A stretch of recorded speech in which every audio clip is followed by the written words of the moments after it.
আল্লাহর নবী মুহাম্মদ রাসূলুল্লাহ সাল্লাল্লাহু আলাইহি ওয়াসাল্লাম আপনি প্রত্যেক দিন সকাল বেলায় ঘুম থেকে যখন ওঠেন তখন আপনার কানের মধ্যে সর্বপ্রথম কার আওয়াজ আসে, কার ডাকে আপনার ঘুম ভাঙে?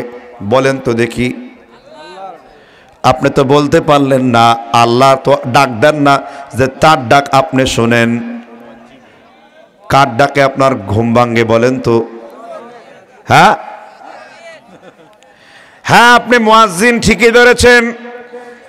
মানুষের মুয়াজ্জিন মসজিদে যে আযান দেয়, আল্লাহ রাব্বুল আলামিন দুনিয়ার সব মুয়াজ্জিনের আগেও একটা মুয়াজ্জিন তৈরি করেছেন, যেই ঘরের মোরগটা আপনি প্রতিপালন করেন ফজরের নামাজের ওয়াক্তের সময় সে অটোমেটিক ডাকতে শুরু করে দেয়। সুবহানাল্লাহ বলেন। কি জন্য ডাকতে শুরু করে দেয়? খালি তো খান আর মুরগিকে বাজারে বিক্রি করে অর্থ সম্পত্তি হাসিল করেন, এই মোরগের মধ্যে আপনার ধনভাণ্ডার আছে। সুবহানাল্লাহ বলেন। কে বলেছেন? আল্লাহর নবী।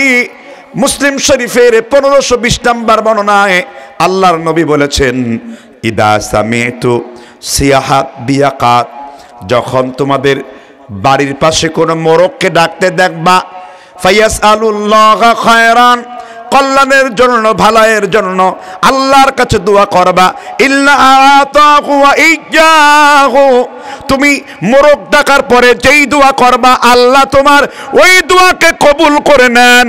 ফাইন্নাহা রাআত মালাকান, কারণ মোরগ কোনো না কোনো ফেরেশতাকে দেখতে পেয়েছে, এই জন্য ডেকেছে। এই জন্য মোরগ ডাকলে দোয়া করতে বলেছেন আল্লাহর নবী মুহাম্মদ। ফাইন্নাহা রাআত মালাকান, কারণ মোরগ কোনো না কোনো ফেরেশতাকে দেখতে পেয়েছে। সহিহ মুসলিম 1520 নম্বর হাদিস আপনাকে শোনায় দিয়েছি। ঠিক না ব্যাঠিক? আল্লাহ আমাদেরকে বুঝবার তৌফিক দান করুন, আমিন।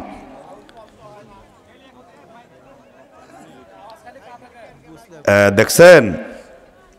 ঠিক করো, মাইক একদমই ভালো না, বলতে চাই নাই, কারণ এইটা করেই তারা 2-4 টাকা ইনকাম করে। যাত্রা পালায় আর ওই নেতাদের মজলিসে ভালো মাইক দেয়। মাহফিলগুলোতে কুটকুটি ভাঙ্গারি দেখেছেন না? ওই ভাঙ্গারি বিক্রি। কালকে মাহফিল করেছি, দারুণ মাইক, টাঙ্গাইলে ছিলাম। সুবহানাল্লাহ। এগুলা খেয়াল করবেন, একটা মাহফিল নষ্ট করার জন্য এই মাইক যথেষ্ট। এটা প্রথম থেকে যখন আমি কথা বলছি, এটা আমার বীরত্বর কারণে আমি কথা বলছি, এই মাইকের কোনো শক্তিই নেই। কথা কি বুঝতে পারছেন কিনা? তাহলে যতক্ষণ এখানে পাশে কিছু ছেলেরা আছে, ভলান্টিয়ারদের বলবো যে এরা যদি মুমিন হয় তো আসুক, আর যদি জলাতঙ্ক কুকুরের কামড়ে আক্রান্ত হয় তাহলে এরকম চিল্লাবেই, তাদের আপনি বন্ধ করতে পারবেন না। ঠিক না ঠিক? জি, যদি তারা সুস্থ হয়ে থাকে তাহলে আসতে বলেন, আর যদি অসুস্থ হয়ে থাকে তাদের ব্যাপারে আল্লাহর জিম্মাদারি, আমাদের জিম্মাদারি শেষ। ঠিক না ঠিক? জি, তাহলে এখন আপনারা আমাদের দিকে দৃষ্টি নিবন্ধন করেন। আমি আলোচনা করব তাত্ত্বিক বিষয়গুলো নিয়ে। কোনো কোরআনের মজলিসে বসলে 3টা জিনিস আপনাকে খেয়াল করতে হবে। কয়টা জিনিস? জোরে বলেন। আল্লাহ বললেন সামি'না, কোরআন হাদিসের কথাগুলোকে আগে শুনবা, তারপরে আল্লাহ বললেন ওয়াতানা, আগে শুনবা তারপরে মানবা। শুনলা আর মানলা, আল্লাহ বললেন গুফরানাকা রাব্বানা ওয়া ইলাইকাল মাসির। আল্লাহ বললেন আগে শুনলাম তারপরে মানলাম, আমি আল্লাহ তোমাদের গুনাহগুলোকে ক্ষমাও করে দিলাম। এই জন্য আগে কোরআন হাদিস শুনবেন, তারপর কি? আর মানলে ক্ষমা করবেন কে? আল্লাহ বললেন গুফরানাকা রাব্বানা ওয়া ইলাইকাল মাসির। শুনেছো আর মেনেছো, আর গোলাম আমি আল্লাহ তোমাদের ক্ষমাও করে দিয়েছি। শুনলাম আর মানলাম, তাহলে 2টা কাজ হলো, শুনলেন আর কি? মানলেন। তৃতীয় কাজ হলো আল্লাহ রাব্বুল আলামিন কোরআন কারীমের সূরা আরাফের 204 নম্বর আয়াত আল্লাহ বললেন ওয়া ইযা কুরিআল কুরআন, যখনই তোমার সামনে তেলাওয়াত করা হবে, আলোচনা করা হবে আল্লাহর কোরআন। এই আলোচনার মানে হলো কোরআনের তাফসীর করা হবে। এই আলোচনার মানে হলো আল্লাহর কোরআন পাকের বক্তব্য দেওয়া হবে। আল্লাহ তাআলা বললেন আনসিতু এর ব্যাখ্যা করেছেন ইমাম ইবনে কাসির রাহমাতুল্লাহ আলাইহি, নাহা আনিল কালামি, আল্লাহর কোরআন যখন তেলাওয়াত করা হবে তোমরা তোমাদের কথাগুলোকে বন্ধ করে দাও। লাআল্লাকুম তুরহামুন, যদি তোমরা তোমাদের কথাগুলোকে বন্ধ করতে পারো আশা করা যায় তোমরা আল্লাহর রহমত বরকত লাভ করতে পারবা। লাআল্লাকুম তুরহামুন, তাহলে কথা বন্ধ করতে পারবেন তো ইনশাআল্লাহ? হ্যাঁ, আমি জিজ্ঞাসা করলে আপনারা উত্তর দিবেন কি জন্য? আপনারা বুঝলেন কি বুঝলেন না এটা বোঝার জন্য। কারণ আপনি যদি আওয়াজ না করেন বুঝবো আপনি বুঝেন নাই। আল্লাহর নবী এই জন্য গুরুত্বপূর্ণ কথাটা একবার বলেন নাই। আল্লাহর নবী গুরুত্ব দেওয়ার জন্য একটা কথাকে তিনি একবার নয়, তিনি 3 বার পর্যন্ত বলেছেন। কয়বার? বুঝাবার জন্য। এজন্য আমি আলোচনা করার ফাঁকে ফাঁকে আপনাদের সামনে আবার এটা নিয়ে আলোচনা করব, ঠিক না ভাই? ঠিক। তাহলে যতক্ষণ পর্যন্ত আজকের আলোচনা হবে কোরআন হাদিস ভিত্তিক, প্রথম থেকে শেষ পর্যন্ত শুনবেন তো নাকি? কে কে শুনবেন হাত তুলে আল্লাহকে দেখান। আল্লাহ আমাদের কবুল করেন, বলেন আমিন। হাত তুলছেন না সবাই? এবার যদি কেউ এই হাত তোলার পরে পিছনের দরজা দিয়ে বিনা কারণে এখান থেকে পালায়ন করে, তাকে আপনারা কি বলে আখ্যায়িত করবেন? হ্যাঁ, জিনা, শয়তানও না। আল্লাহর রসুল এটা ট্রিটমেন্ট দিয়ে দিচ্ছেন, তো বলবো সেটা। আমি যখন কোনো কথা বলবো হয় কোরআনের আয়াত না হয় রাসূলের হাদিস। আল্লাহর হাবিব বলেছেন যখন কোনো ব্যক্তি ওয়াদা দিয়ে ওয়াদা ভঙ্গ করে জনসম্মুখ থেকে পালায়ন করে, কিয়ামতের দিন তাদের পেছনে লোহার পতাকা বের হতে শুরু হয়। সুতরাং যত বেশি জনসম্মুখে যে যত বড় ওয়াদা করবে, কিয়ামতের দিন তার পেছন দিয়ে গুহ্যদ্বার দিয়ে তার পেছনের রাস্তা দিয়ে তত বড় পতাকা উঠতে শুরু করবে। আজকে আপনি চেয়ারম্যান হয়ে জনগণকে বলেছেন আগামী বছর 20 লক্ষ টাকা দিয়ে রাস্তা তৈরি করব, কিন্তু 10 বছরও এটা করলেন না, সামর্থ্য থাকবার পরও করলেন না, জনগণকে ধোঁকা দিলেন। আল্লাহর নবী বলেছেন যে ব্যক্তি ওয়াদা দিয়ে ওয়াদা ভঙ্গ করবে তার পেছনের রাস্তা দিয়ে লোহার পতাকা বের হবে। আমি যখন এই বক্তব্য বাংলাদেশের এক জায়গায় দিয়েছি তখন একজন নেতা টাইপের লোক বলল, হুজুর আপনার এই বক্তব্য কখনো রাসূলের হাদিস হতে পারে না। আমি চ্যালেঞ্জ করলাম যদি আমার এই বক্তব্য রাসূলের হাদিস হয় তাহলে চ্যালেঞ্জ গ্রহণ করুন, আপনার বউ তালাক, রাজি আছেন? তখন সে আর রাজি হয় না। আমি বললাম আমার বক্তব্য নয়, মুসলিম 1064 নম্বর হাদিস, সহিহ মুসলিম। কোন কিতাবের নাম বলেছি? এবার আরবি বলি। وعن أبي بن كعب رضي الله عنه قال قال رسول الله, আমি রাসূলের নাম পড়েছি, কোন নেতার নাম পড়ি নাই। যখনই রাসূলের নাম বলবো সাথে সাথে বলবেন কি? জুড়ে বলেন সাল্লাল্লাহু আলাইহি ওয়াসাল্লাম। উবাই ইবনে কাব বলেছেন আল্লাহর নবী মুহাম্মদ রাসূলুল্লাহ বলেছেন লিকুল্লি কাদিরিন লাওয়াউন ইয়াউমাল কিয়ামা, লিকুল্লি কাদিরিন, যে ব্যক্তি মিথ্যা ওয়াদা দিয়ে ওয়াদা ভঙ্গ করবে কিয়ামতের দিন তার পেছনের রাস্তা দিয়ে একটা লোহার গদ বের হবে, লোহার পতাকা বের হবে। লিকুল্লি কাদিরিন লাওয়াউন ইয়াউমাল কিয়ামা। তাহলে এখন যারা ওয়াদা করে পিছনে ভেগে যাবেন, ওয়াদা করে পিছন দিকে পালাবেন, তাদের পেছন দিয়ে লোহার পতাকা আছে না নাই? বলেছেন মুহাম্মদ। তাহলে এবার আলোচনায় আসতে পারি নাকি? আর আরেকটা টিট দিয়ে দিই, আমাদের জাতীয় খেলা কি? যে উঠবে তাকে হাডুডু খেলে বসিয়ে ফেলুন। যদি কোরআন হাদিস বলি শুনতে হবে, বৃদ্ধাঙ্গুলি দেখাবার কোনো সুযোগ নেই নাকি?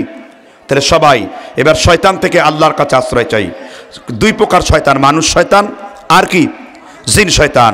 সকলে একসাথে কণ্ঠ উজাড় করে বলছি, আউযু বিল্লাহি মিনাশ শাইতানির রাজিম, বিসমিল্লাহির রহমানির রহিম, যালিকাল কিতাবু লা রাইবা ফীহি হুদাল লিল মুত্তাকিন। আমি দূরের কোন সূরা পড়িনি, সকলেই এর সাথে পরিচিত, ঠিক না? ঠিক। কোন সূরা থেকে পড়েছি? বাকারা। বাকারা মানে কি? গাভী। কয়টা আয়াত আছে?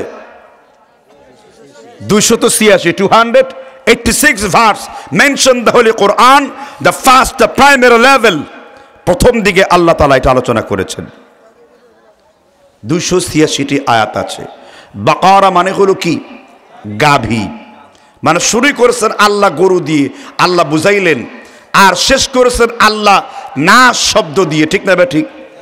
এর মানে হলো শুরু করলেন গরু দিয়ে আর শেষ করলেন কি? মানুষ দিয়ে। মানে আল্লাহ বুঝাইলেন গরুই হয়েও না, মানুষ হওয়ার চেষ্টা করো। এই জন্য গরু দিয়ে উদাহরণ দিয়েছেন। আর আল্লাহর উদাহরণ এরকম, সব জায়গায় তিনি আগে নেগেটিভ দিয়ে শুরু করেন, তারপর পজিটিভ। যেমন কালেমা পড়েন, লা ইলাহা, কে নাই? আল্লাহ নাই। ইলাহ শব্দের 39টি অর্থ করেছেন লিসানুল আরব গ্রন্থে, 39টি অর্থ আছে। লা ইলাহা, আল্লাহ শুরু করলেন নেগেটিভ দিয়ে, আল্লাহ তাআলা তারপর শুরু করেছেন ইল্লাল্লাহ, তারপর পজিটিভ দিয়ে, ঠিক না? ঠিক। শুরু করলেন আল্লাহ নেগেটিভ দিয়ে, কি বললেন? যালিকাল কিতাবু লা রাইবা ফিহি হুদাল লিল মুত্তাকিন, এমন একটা কিতাব তোমাদেরকে দিয়েছি যেই কিতাবে সন্দেহের কোনো অবকাশ নাই। No suspension, no doubt about in this holy Quran, এই কোরআন সম্পর্কে সন্দেহের কোনো কি নাই? অবকাশ নাই। এটা বুঝবো কিভাবে এইটাতে সন্দেহের অবকাশ নাই? আপনাদের দেশে অনেক কবি আছে, শামসুর রহমান। আপনার আমার দেশে অনেক লেখক আছে, বই লেখে, ইসলামিক সাহিত্য লেখে কিংবা বাংলা সাহিত্য লেখে। সবাই বই লেখার পূর্বে বলে আমার বইতে যদি কোনো ভুল থাকে আমাদের ভুলটা সংশোধন করবেন, পরবর্তী সংস্কারে আমরা আমাদের ভুল সংশোধন করে নেব।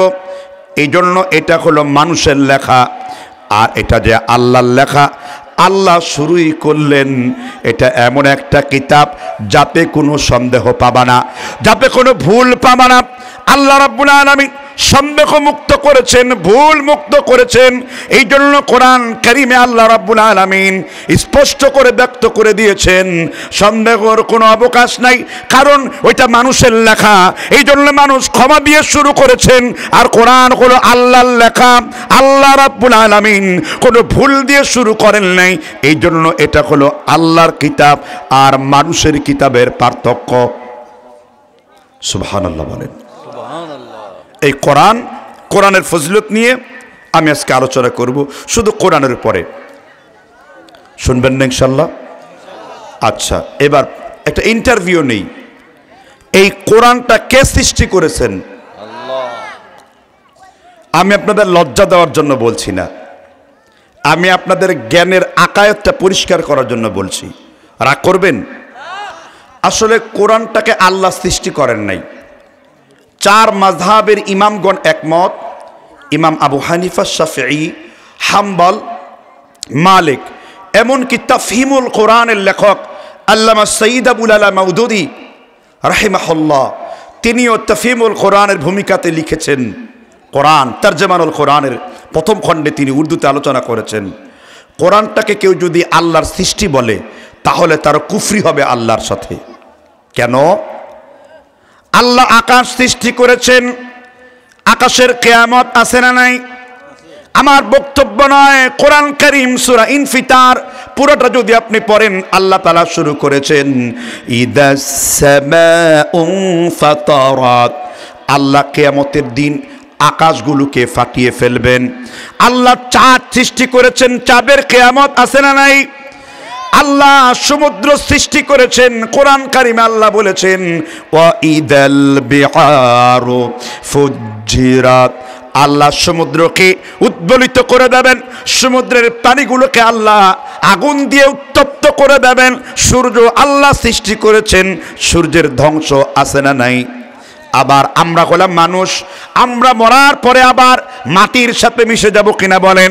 এই বক্তব্য সূরা তাহার 55 নম্বর আয়াতে আল্লাহ বলেছেন মিনহা খালাকনাকুম ওয়া ফিহা নুঈদুকুম ওয়া মিনহা নুখরিজুকুম তারাতান উখরা।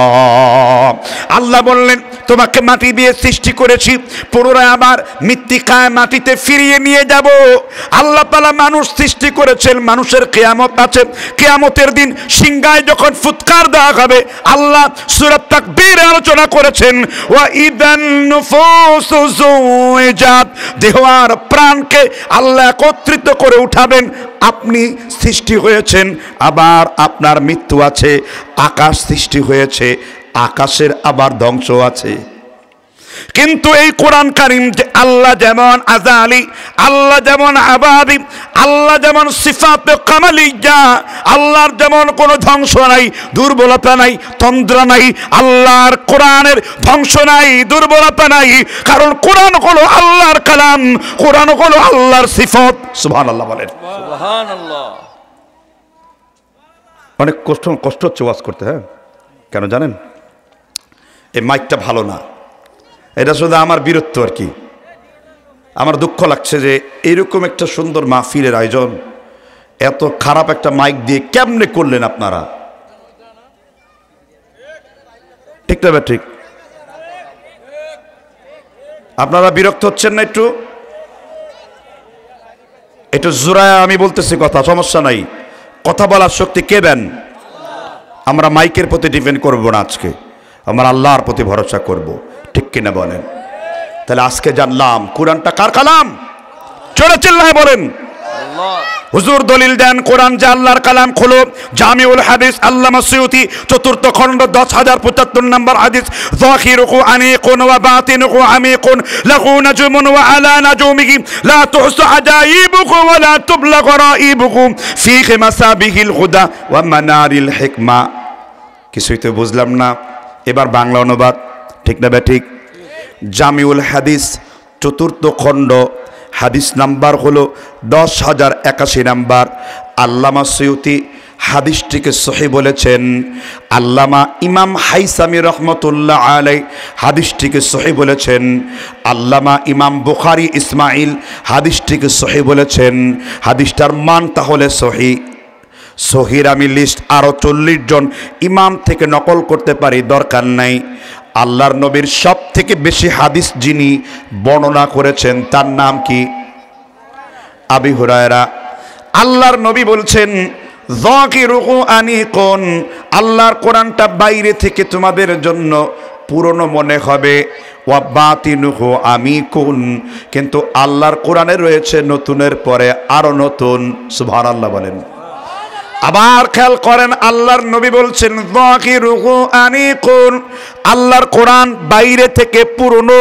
ওয়া বাতিনুহু আমিকুন, বাইরে থেকে জীর্ণ শূন্য, কিন্তু আল্লাহর নবী বললেন লাহু নাজুমুন ওয়া আলা নাজুমিহি, আর এই কোরআনে রয়েছে তারকার পরে আরো তারকা, বিজ্ঞানের পরে আরো বিজ্ঞান।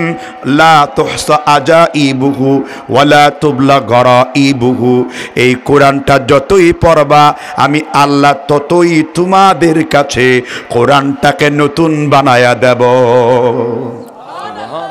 আপনি দেখেন কোরআন পুরানা, আর আল্লাহ বলেন কোরআন কি? লাহু নাজুমুন ওয়া আলা নাজুমিহি, তারকার পরে আরো তারকা, বিস্ময়করতার পর আরো বিস্ময়কর। What a wondering and superstition creator the book of Almighty Allah subhanahu wa ta'ala, the revealed on of the very seductive guys, messenger prophet Muhammad Rasulullah sallallahu alaihi wasallam, যেটা আল্লাহ রাসূলের উপর আল্লাহ অবতীর্ণ করেছেন। এজন্য আমি সুস্পষ্ট করে আল্লাহ রাসূলের হাদিস দিয়ে এর জবাব দিলাম। কোরআন আর কোনোদিন বলবেন না কোরআন আল্লাহর সৃষ্টি। এগুলা মুতাযালাদের আকীদা। আহলে সুন্নাহ ওয়াল জামাতের আকীদা হলো কোরআন হলো আল্লাহর কালাম, কোরআন হলো আল্লাহর জাত, কোরআন হলো আল্লাহর সিফাত। সুবহানাল্লাহ বলুন। নতুন শুনছেন বোধ হয়, বিস্তারিত দেখুন ইবনে তাইমিয়ার বিখ্যাত কিতাব আকীদা ওয়াসিতিয়া, 2 নম্বর মিনহাজুস সুন্নাহ, আকীদাতুত তাহাবি, ইমামে জাফর আত-তাহাবি রাহমাতুল্লাহ আলাইহি, প্রথম খণ্ড জুজুল আউয়াল 34 নম্বর পৃষ্ঠায় দ্রষ্টব্য। এবার আপনাদের প্রতি দ্বিতীয় আরেকটা প্রশ্ন শুনবেন। খুব বিরক্ত লাগছে? কোরআনের জন্য জীবন দিতে মনে চায়? রাসূল বলেছেন যে ব্যক্তি সাহেবেল কোরআন হবে, যে ব্যক্তি কোরআনের সঙ্গী হবে, কোরআনকে পড়বে, ভালোবাসবে, কোরআন চর্চা করবে, কোরআনের দাওয়াত দেবে, কোরআন যারা চায় তাদের দলের অনুসরণ করে চলবে। রাসূল বলেছেন এই কোরআন তার জন্য কিয়ামতের দিন আল্লাহর কাছে সুপারিশ করবে, আর সুপারিশ করলে ফাকাদ আউজাবু, জান্নাত তার জন্য ওয়াজিব হয়ে যাবে। সহিহ ইবনে খুজাইমা পঞ্চম খণ্ড 4094 নম্বর হাদিস পড়ে শোনালাম। তাহলে কোরআন আপনার জন্য কি করবে আল্লাহর কাছে?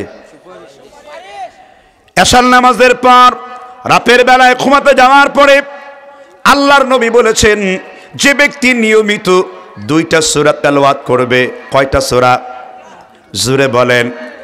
আমার বক্তব্য নয়, আল্লামা ইবনে কাসির ফাযাইলুল কোরআনের ভিতরে ইমাম তিরমিজি রহমতুল্লাহ আলাইহি সুনানে তিরমিজিতে আল্লাহর নবীর একখানা হাদিস নকল করেছেন।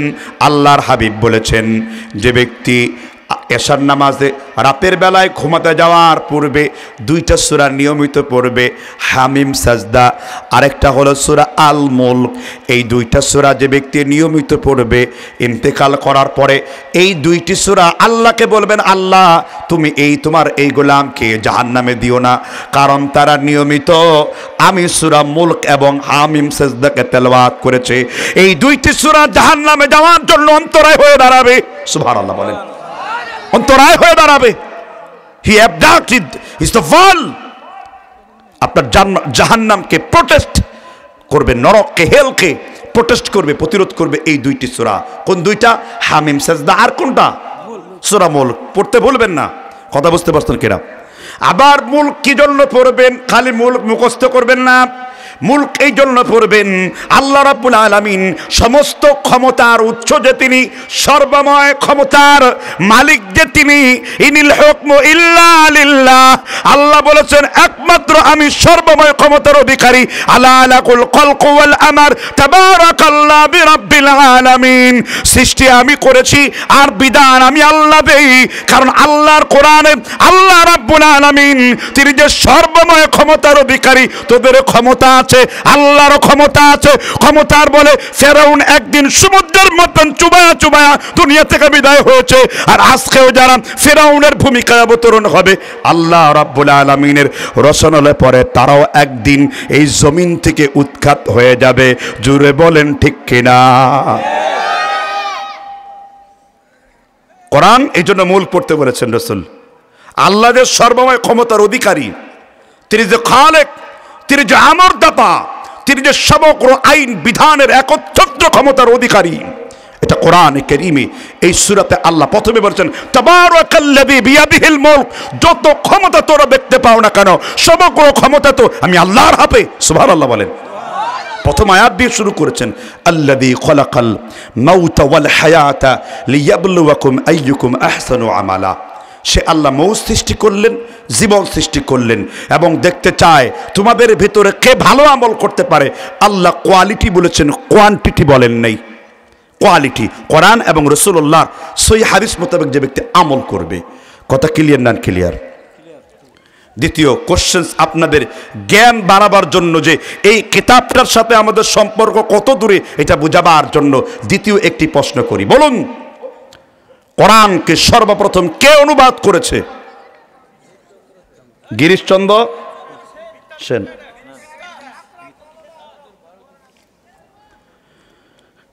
এই তথ্য মিথ্যা সত্য এটা গলাবাজি করে লাভ নাই। আছে, আমরা দলিলের ভাষায় কথা বলবো। আমরা তথ্য দেই, অনেক তথ্য ভুল থাকতে পারে, তাই না?